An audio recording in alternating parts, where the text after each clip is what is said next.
In, on, at, over, above, among, and like 100 more. English prepositions are messy. No, not that guy. Messy, like a mess. But hey, it doesn't have to be so complicated. I'm going to teach you all the simple rules that you need to know to become a bit of an expert, like Daddy Pig, at English prepositions. The best way to do this video is to divide it into the following categories: basic prepositions of time, of place, movement prepositions, and prepositions of direction and position, followed by some prepositional phrases. And stay until the end of the video because I've got a fun quiz for you, which it's difficult, but hopefully it will not be difficult after you've watched the whole video.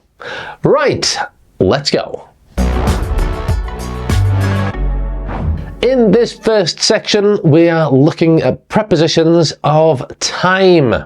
These all help us talk about when things happen, or happened, or will happen. And the prepositions we're going to look at in this section are in, on, at, and by. So when talking about time, we use the preposition in to talk about long periods. Long periods like months, years, or seasons. For example, my grandmother was born in 1910. 1910 is a year, so we use in. We like going on holiday in spring. Spring, a season, so we use in. Now we use on to talk about specific days, and I don't just mean Monday, Tuesday, Wednesday, but any one day, like July the 20th, on July 20th, or on St. Patrick's Day.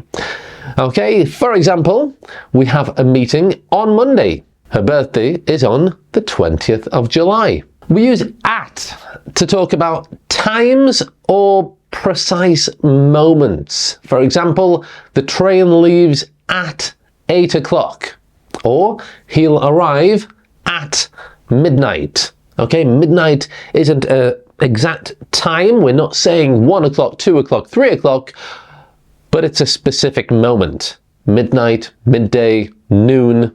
And just a little note here that when we're talking about periods of the day, we use in the morning, in the afternoon, in the evening, but at night. Don't ask me why. Okay, the last preposition in this time section is the most complicated one. It's by, and we use by to indicate a deadline or the latest time that something will happen. For example, the project must be finished by Friday. Friday is the deadline, so we use by Friday. She promised to be home by 9 o'clock. Here, this is the latest time that something will happen. She will be home at 9 o'clock or before. Okay, but 9 at the latest. So she promised to be home by 9 o'clock. Okay, so quick summary. I'll see you in May, because we use in for long periods. Okay, but when? On the 5th. Okay, because we're talking about specific days. On the 5th. And at what time? At noon. When we're talking about times or specific moments, at noon. At noon? Okay, I will have had breakfast by then. Okay, let's have a look at some prepositions of place. Prepositions of place. We use these to talk about where things are. And the prepositions we're going to look at in this section are the same as the ones we did in the last section. In, on, at, and by. So when we're talking about where things are, we use the preposition in for enclosed spaces. Like, for example, a room, or a box, or a country.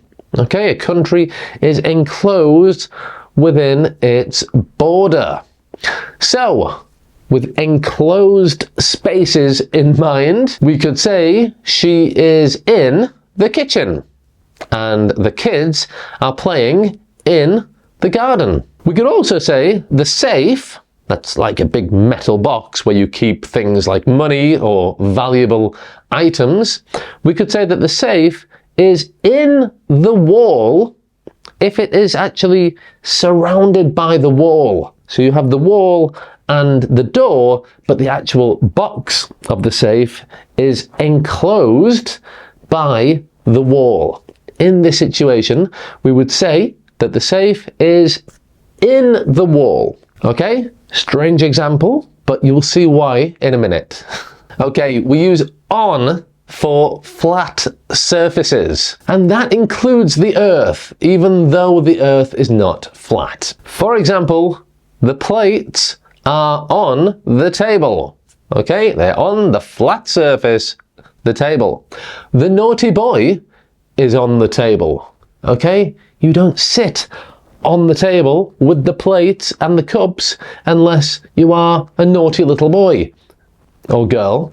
So if you see your child on the table, you will probably say, "Oi, get off the table." Also, the girl is on the beach. Okay, again, the beach is a surface, a flat surface. She is on the beach, probably sitting, sunbathing.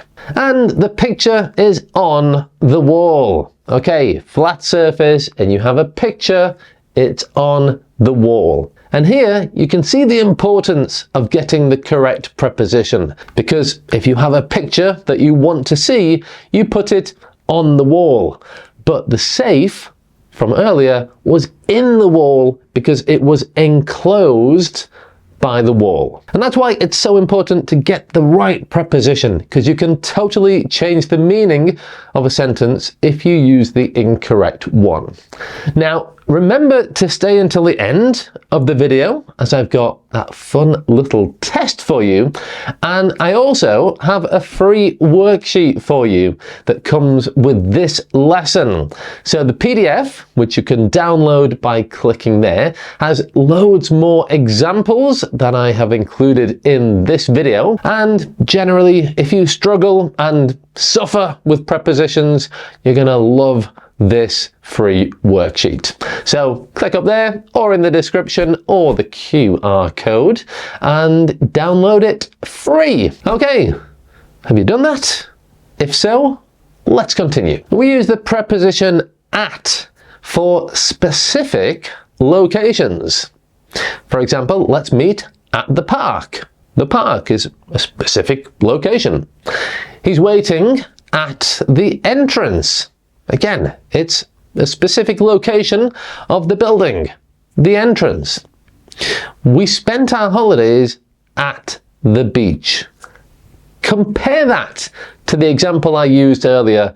The girl is on the beach. If I say the girl is on the beach, she is literally on the sand. She's sunbathing, she might be going for a swim, but she is on the beach. Well, if she's going for a swim, she's in the sea, enclosed area. But if we say we spent our holidays at the beach, we're talking about the specific location. So, if I spend my holidays at the beach and you call me and say, "Greg, where are you?" I might be in the hotel, in a restaurant, at a bar, on the beach, in the swimming pool. I could be in many different locations, but if I say at the beach, I'm just talking about that general geographic location. Okay, we use the preposition by to show that something is near or next to something else. For example, we live by the sea. Okay, not in the sea, because if you are in the sea, you're going to be very, very wet all the time. You live by the sea, next to the sea. Also, he sat by the window, enjoying the view. By the window. Okay? Next to the window, near the window, enjoying the view. Okay, the next section is a little bit more advanced. It's the one that causes the most difficulties and confusion with students like you. So, let's have a look at movement prepositions. In this section, we're looking at movement prepositions. They are prepositions that we use with a verb that implies some sort of movement, like go, come, throw, bring, take, jump, run. You get the idea. Okay, and the prepositions we're going to look at in this section are to, into, onto, across, through, along, down, and up. Lots to cover, so let's go. To. To shows direction or destination. We're going to the store. She's heading to the airport. One very common mistake I hear is, oh, I went in England. No, here we're talking about destination. So I went to England. And there is just one common exception with this, which is with the word home. We don't say I'm going to home. We just say I'm going home without to. Now, a couple of words that are similar to the word to are into and onto. Into implies entering something. So before the action happened, you were out, and after the action happened, you are in. So the verb that you choose implies that action of entering something. For example, the dog ran into the house. Before he ran, he was out of the house. After he ran, he was in the house. So when we're using a movement verb, like run, we need the preposition into. The dog ran into the house. She jumped into bed. Where are you? In bed. Where were you 5 minutes ago? Brushing my teeth. Okay, so out of the bed. Again, we have the movement verb jump, which takes you from out to in. So she jumped into bed. And onto is very similar. Here we're showing the movement to a surface. So basically, before the movement verb, you were off, and after the movement verb, you were on. The cat leapt onto the roof. She jumped onto her bed. If you are on bed, you are simply on the flat surface. So after a hard day at work, you might just jump onto your bed just to lie on your bed for 5 minutes. Okay, so the next movement preposition is across.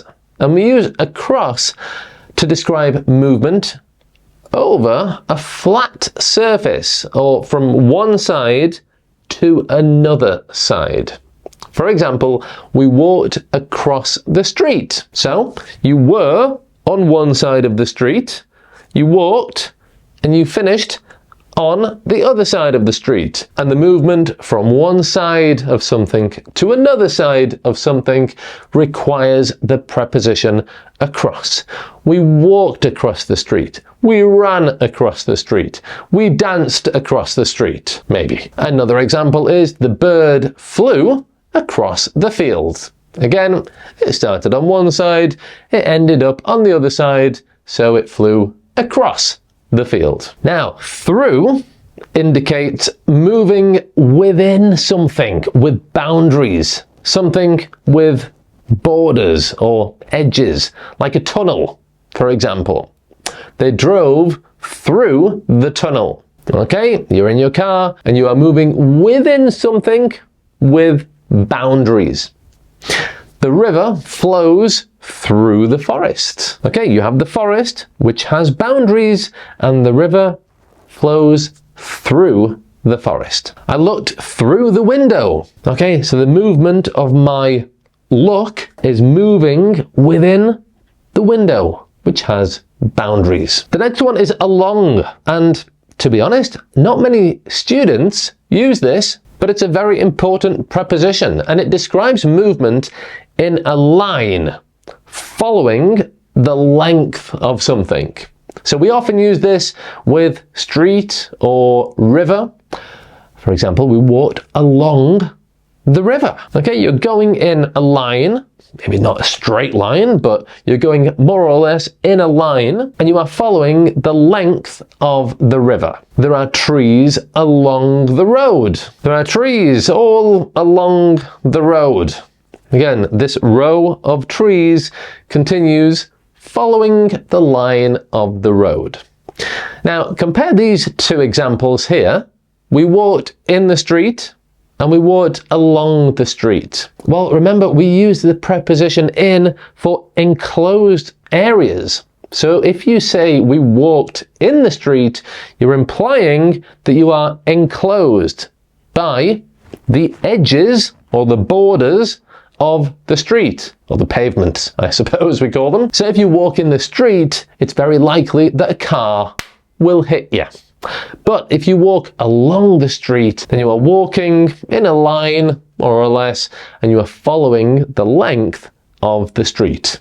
If you say we walked along the street, then it's quite clear that you are safe on the pavement. Okay, a couple more in this section. Down and up. Down indicates the movement from a higher position to a lower position. For example, she walked down the street.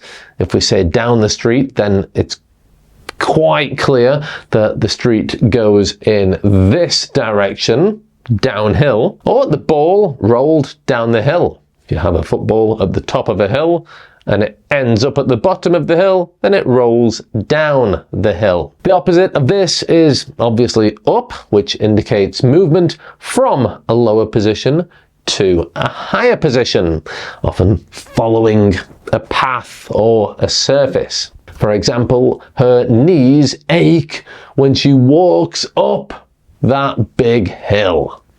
Or go up the street and you'll see the sports centre on the left. Okay, enough movement. Let's have a look at prepositions of direction and position, which actually is different to prepositions of place.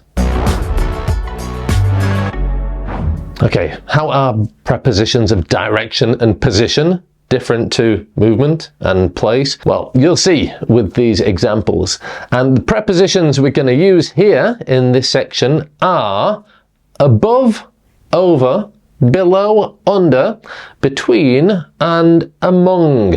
Just before we start looking at these prepositions, if you are enjoying this video and you want to learn more advanced grammar and British English pronunciation, I have loads of really useful videos planned for you, so make sure you subscribe to the channel so you don't miss them. Okay, so just click that subscribe button. You will learn so much more, and I will thank you forever. Let's continue. Now, above and below refer to higher or lower positions, but not touching.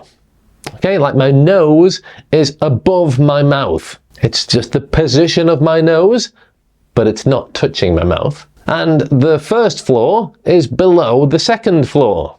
Okay, the first floor is below, but not touching, the second floor. Now the confusion happens because when do we use above and below, and when do we use over and under? Well, over and under are normally used when we're talking about direct vertical positions, okay? And normally when one thing is covering another thing. For example, she held an umbrella over her head. Here, the umbrella is covering her head and protecting her from the rain. Put a blanket over the baby to keep her warm. Again, it's vertically on the baby and it's covering the baby. Okay, so put it over the baby. The cat is hiding under the bed. Again, the cat and bed are in vertical positions and the bed is covering the cat. Okay, but we also use over and under when we're talking about movement. For example, the plane flew over the mountains. So the plane is in a higher position to the mountains and there's movement. Okay, the plane flew over the mountains. The boy swam under the boat. Here's the boat, blah, blah, blah, blah, blah. Here's the boy. He's in a lower position to the boat and there's movement. So he swam blah, blah, blah, under the boat. Okay, the next two are also useful to learn them together. They are between and among, and we use between when there is two things either side. Okay, the thing we're talking about is in the middle. For example, the cafe is between the bank and the bookshop. Or the narrow path is between two buildings. However, we use among when one thing is surrounded by many things. Not two, but three or more. For example, she found her keys among a lot of clothes. He felt lost among all the people in the crowd. And that is all you need to know about prepositions of direction and position. Okay, how can I explain prepositional phrases? Well, they're phrases that include a preposition. Is that clear? Now, I'm not gonna go into too much detail in this video, but I do have a video there that you can watch if you want to learn many common prepositional phrases in English. Now, I'm talking about things like to be in the mood for. In the mood, not on the mood or at the mood, but in the mood. But we use in for enclosed spaces, and mood, is that an enclosed space? No. You see, the thing is with prepositional phrases, they don't follow the normal rules because they don't easily fit into that category of place or direction or movement. I'm in the mood for pizza just means that right now I feel like pizza. I really want pizza. You said the word pizza and now I can't stop thinking about it. Okay, here's another one. To be at odds with someone. This means to be in disagreement or conflict with someone. And again, to be at odds, can we use at for a specific place or a specific time? No, this expression doesn't fit into any of the categories that I've previously mentioned. And here's another one. She's always on the go. On the go means very busy, continuously moving or active. And there are hundreds and hundreds of these prepositional phrases. And really, it just proves that the best way to learn many things in English, including these prepositional phrases, is in chunks, in groups of words. Okay, so it's really useful sometimes, many times, not to analyze every little grammatical word and structure, but just to learn in groups of words. She's on the go. Okay, we don't really need to analyze why we use the preposition on in that sense, just on the go. Learn it, use it, and don't think any more about it. Okay, I've actually done 2 videos on prepositional phrases, so I'll leave the links to both of those in the description below. Okay, as promised, I have a quiz for you today, and it's not a normal type of quiz. So, let's do it. Okay, now you're the teacher. Yes, I've got 3 sentences here with preposition mistakes, and I want you to correct these mistakes and write the correct version in the comments.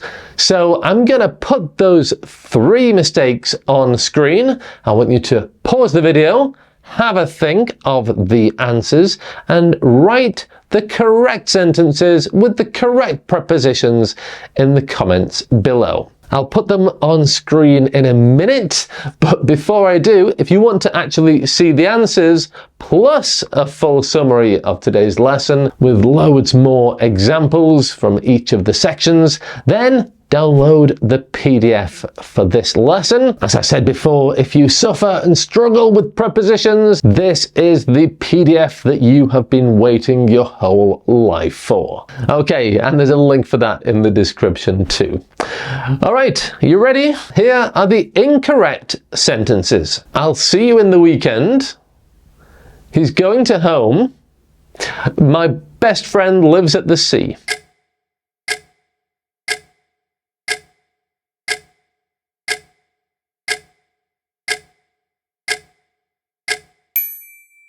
All right, I can't wait to see your answers to this little quiz. So remember to write your corrections in the comments. Okay, watch that video next to learn some great prepositional phrases. And there's the answers and the PDF summary of this lesson. Thanks for watching and bye for now.